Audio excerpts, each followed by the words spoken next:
दकने दी 1 2 3 4 5 6 7 8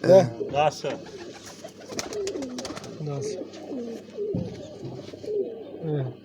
सही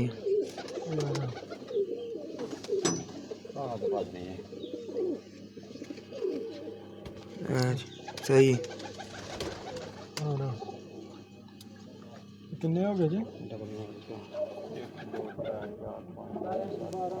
सही 13 2 दो रह गए जी सही है जान दे यार अगले पासे किहड़े थे उसके ना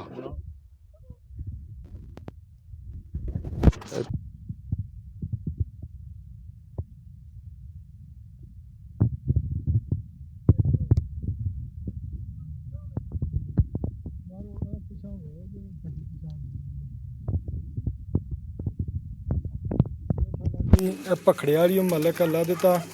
एंड मौलवी गुलशाद की छत दे 15 कबूतर पूरे हो गए ने माशाल्लाह। ए कबूतर ने 1 2 3 4 5 6 7 8 9 10 11 12 13 14 ਉਹ ਗੁੱਠ ਵਿੱਚ ਲੱਗੀ एक अपना गुट च लगी है वाली पिछावो पा दिया वेख के तुम सारे कबूतर ਮੇਰੀ ਮਾੜੀ ਜੀ ਵਿੱਚ ਵੀਡੀਓ ਬਣਾਓ हाँ जी मुंसर साहब मोहर चेक हो गई ना ओके भाई ਓਕੇ ਆਪ ਸ਼ੁਕਰੀਆ।